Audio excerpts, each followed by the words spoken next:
शिवाय नमस्तुभ्यं। शिव महापुराण में यह भी कहीं नहीं लिखा कि तुम भगवान को 108 या 1008 या 1008 बेलपत्र समर्पित करोगे तो शिव जी प्रसन्न हो जाएंगे।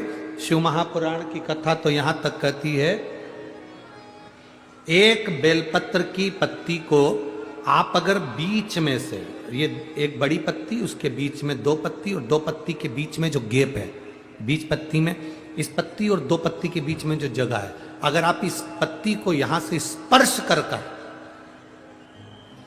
इस पत्ती को यहां से स्पर्श कर कर शंकर भगवान के शिवलिंग पर अगर आप श्री शिवाय नमस्तुभ्यम कहकर, पंचाक्षर मंत्र नमः शिवाय कहकर, षडाक्षर मंत्र ओम नमः शिवाय कहकर यदि शंकर के शिवलिंग पर समर्पित करते हो तो वो 108 बेलपत्र का काम कर जाती है। पकड़ने का स्थान देखिए,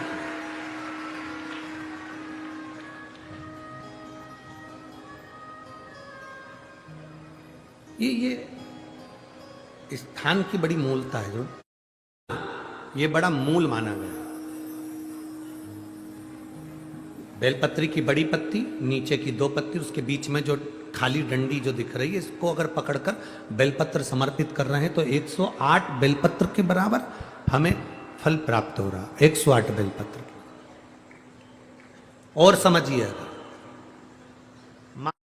आपके पास में ना पीला चंदन है, ना लाल चंदन है, ना अक्षत है, ना पुष्प है, ना कोई सामग्री है, ना दिया है लगाने के लिए, शंकर जी के मंदिर में लोटा भर के जल लेकर गए हो, आज तुम्हारे पास में हो सकता है जल भी नहीं है, लोटा भी नहीं है, तो जिस शंकर जी का दर्शन करने गए हो उन्हीं की बेलपत्र को उठाओ और बेलपत्र को उठाने के बाद पहले अपने हथेली पर रखो, अपना हाथ रखकर बाबा से प्रार्थना कर कर बेलपत्री की मध्य पत्री, आगे वाली पत्ती को पकड़कर अगर वो बेलपत्र हम शिव जी को समर्पित करते हैं तो हमारा पीला चंदन, लाल चंदन, दिया सब बाबा को समर्पित हो जाता है उस बेलपत्री में।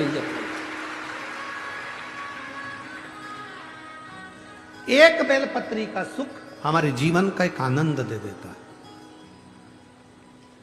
हम तो यहां तक कहेंगे, अगर कभी जिंदगी में तुम्हें लगे कि गुरुजी मेरा पैसा फंस गया, नहीं मिल रहा है, या मेरा पैसा अटक गया, नहीं मिल रहा, या मेरा घर में धन नहीं है, बहुत तकलीफ की जिंदगी चल रही है, आप ये बेलपत्री का जो दो पत्ती है ना, ये दो पत्ती इस जगह से पकड़कर, आपको लग रहा है कि पैसा नहीं है, काम बहुत बड़ा अड़ा है, बेटे की शादी, बेटी की शादी, या मकान या दुकान, कोई काम अड़ गया, ये दो बेलपत्री की पत्तियों को पकड़कर अपनी कामना कर कर शिव जी को समर्पित करो और एक लोटा जल बाबा को चढ़ाना प्रारंभ करो। 20 से 22 दिन इंतजार करना, मेरा बाबा हाथ पकड़कर कुबेर भंडारी भंडार जरूर भरेगा।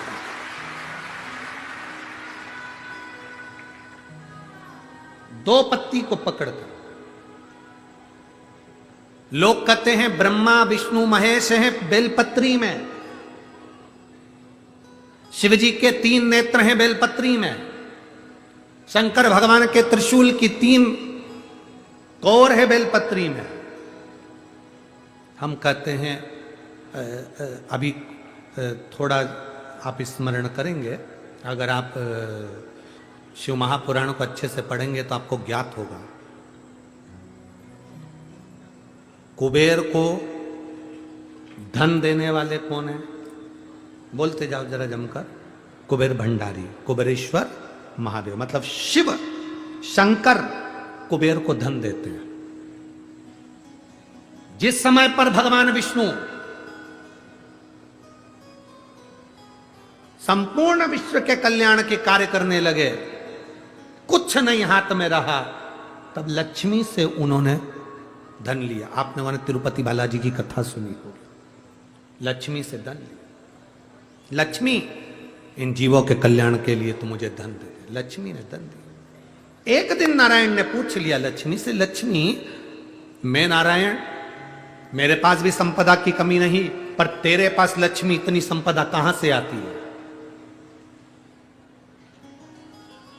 तेरे पास इतनी संपदा कहां से आती है? लक्ष्मी जी कहती हैं मेरी माँ ने, मेरे पिता ने मुझे केवल एक ही बात सिखाई थी, किसी के आगे हाथ नहीं फैलाना है, शंकर की स्तुति करना है। लक्ष्मी जी कहती हैं जब मुझे जरूरत पड़ती है मैं कुबेर को साथ में लेकर पहुंचती हूं। बेलपत्री की ये बीच वाली पत्ती है शिव,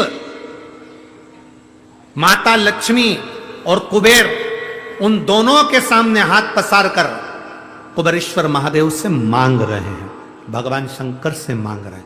लक्ष्मी जी कहती हैं वो शिव मुझे प्रदान करते हैं दोनों हाथों से और मैं वो लेकर आती हूं जनमानस के कल्याण की। लगाओ, डॉक्टर को दिखाओ, दवाइयां लो, जांचें कराओ, डॉक्टर बोले ऑपरेशन का ऑपरेशन कराओ, क्योंकि हमने पहले भी कहा कि डॉक्टर शंकर का एक रूप होता है।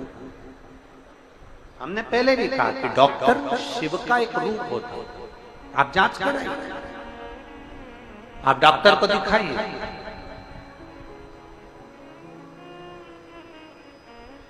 और जब डॉक्टर को भी दिखाते हुए आपकी आंखों में अगर आराम ना लगे तो फिर किसी शिव मंदिर में शंकर का शिवलिंग हो, जलाधारी हो, और वो जलाधारी का पानी, शिवलिंग की जो जलाधारी होती है वो थोड़ी मोटी होती है। बोलो बोलो, देखा है आप लोगों ने कि नहीं देखा?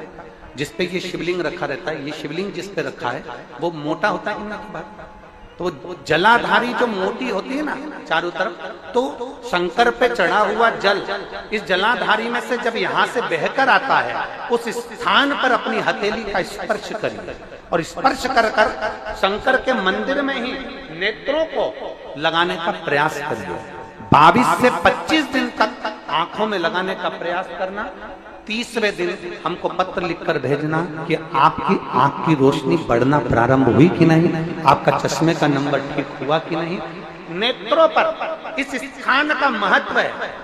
ये गणेश और कार्तिकेय का स्थान, बीच में अशोक सुंदरी का स्थान, शिवलिंग, शंकर के ऊपर जो जल गिरता है, शंकर जी की 5 लड़कियां, जहां से जल नीचे गिर रहा है, ये 33 कोटि देवी देवताओं की जो धर्म पत्नियां हैं उनका स्थान होता है, जहां से ये जल नीचे की ओर आता है। उस स्थान पर अपनी हथेली का स्पर्श कर कर अपने नेत्रों पर लगाना प्रतिदिन प्रारंभ करो। 25 दिन के बाद बात करेंगे कि नेत्र की रोशनी बढ़ती है कि नहीं।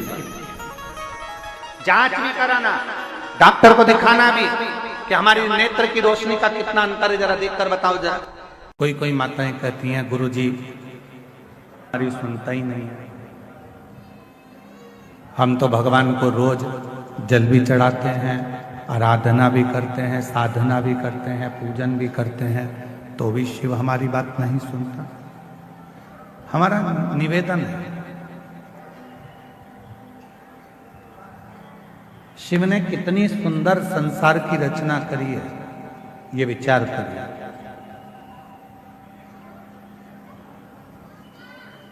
शंकर भगवान ने जो सृष्टि की रचना करी, शिव जी ने जो सृष्टि का निर्माण किया, वो कितना सुंदर करा। फूलों में परमात्मा कीड़े दे देता है। देखिए उस परमात्मा की लीला कितनी विचित्र है कि फूलों में परमात्मा कीड़े दे देता है और पत्थर में परमात्मा हीरे दे देता है। ये उस परमात्मा की कृपा, ये उस परमात्मा की दया है।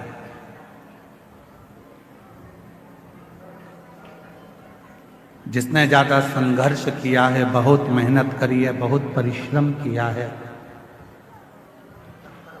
परिश्रम में लीन है, संघर्ष में लीन है, पत्थर जैसा मजबूत हो गया है, तो एक ना एक दिन मेरा भोलेनाथ उसकी जिंदगी में ऐसी तरक्की कराता है कि हीरा जैसा उसको बना देता है।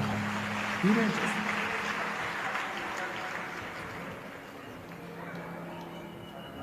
बस उसके लिए एक सबसे बड़ी बात है कि जब परमात्मा आपको हीरे जैसा बनाए तो आपके भीतर अभिमान ना आए, अहंकार ना आए।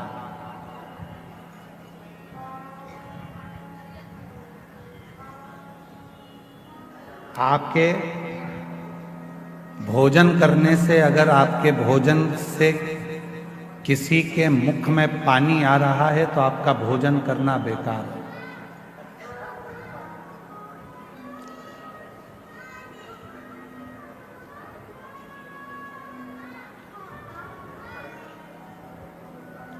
आपका भोजन करना बेकार है।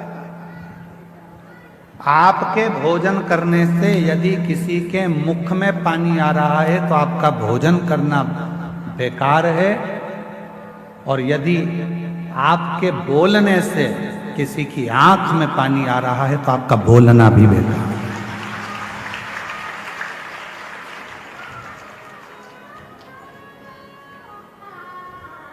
भोजन करते समय भोजन की थाली में जो पकवान है उस पकवान को देखकर अगर किसी के मुख में पानी आ गया तो आपका जो भोजन आप ग्रहण कर रहे हो वो आपके शरीर को नहीं लगता,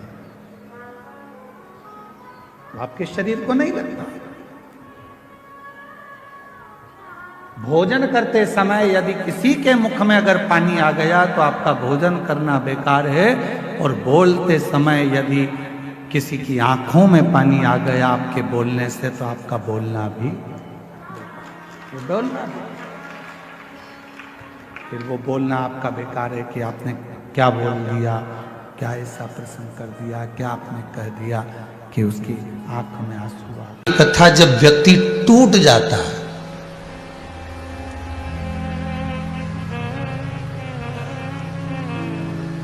हर तरह से जब वो हताश हो जाता है, टूट जाता है, फिर उसके पास में कोई साधन जब उसे नजर नहीं आता, तब गुरु के शब्द याद आते।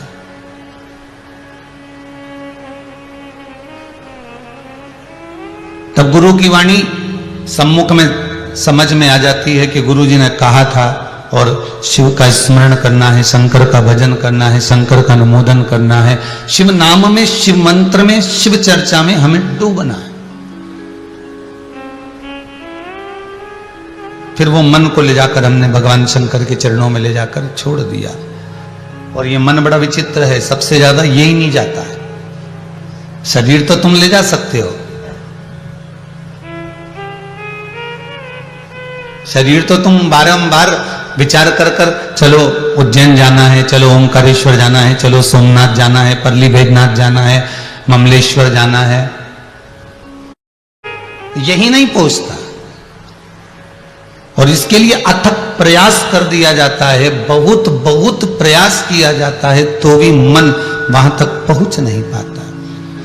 इसको ले जाकर छोड़ने का भी प्रयास कर रहे हो, इसको ले जाकर वहां तक ले जाने का भी प्रयास कर रहे हो, पर वो मन जाता नहीं। ये मन बड़ा चंचल है। कैसे तेरा भजन करूं, जितना तेरा भजन करूं उतना ही मचलता है। भजन में ले जाओ तो भोजन में चले जाता है, सुंदरकांड में ले जाके बैठो तो घड़ी में पहुंच जाता है। अभी तो टाइम है, अभी तो 22वां दोहा चल रहा है, फिर अभी। और अगर ये संतुष्ट हो गया तो जीवन में का सबसे बड़ा सुख संतुष्ट हो गया। एक राजा ने एक बकरे को बुलवाया और राजा ने कहा, इस बकरे को जो संतुष्ट कर देगा उसको मुंह मांगा धन मिलेगा। आप लोगों ने सुना भी होगा, पढ़ा भी होगा। एक कोई लेकर गया, बकरे को खूब खिलाया, खूब पिलाया, खूब आराम से रखा। राजा ने कहा, बकरा संतुष्ट हो गया? जी सर महाराज, हो गया। और बकरा संतुष्ट हो गया? हाँ हो गया। अब बस इतना सुना, राजा ने बुलाया बकरे को। बकरे को जैसे ही राजा ने देखा कि बकरा संतुष्ट हो गया है, राजा ने उसी समय पर थोड़ी सी घास बुलवाकर, हरी हरी पत्तियां बुलवाकर उस बकरे के सामने डाल दी। वो बकरा दौड़ कर गया और वो पत्तियां खा गया। वो दौड़ कर गया और वो पत्तियां खा गया। फिर दूसरे ने कहा, अब की बार मैं संतुष्ट कर देता हूं। फिर वो लेकर गया महाराज, फिर वो लेकर गया और उसने भी खूब खिलाया। राजा ने फिर पत्तियां ले जाकर डाली, वो फिर दौड़ पड़ा। 15 से 20 लोग उसको लेकर चले गए, पर वो पत्तियां खाने के लिए दौड़ पड़ता है, बार बार भाग पड़ता है और वो बकरा सम्मुख में आ ही जाता है। एक संत बैठे हुए थे, कोई गुरु बैठा हुआ था। संत सदगुरु ने देखा कि सब इसको खिला रहे हैं और बाद में भी बकरा संतुष्ट नहीं होता, इतना खिलाने के बाद में भी इसको संतुष्टि नहीं होती, फिर ये भाग जाता है। तब संत ने कहा, सदगुरु ने कहा कि इसको मैं लेकर जा रहा हूं।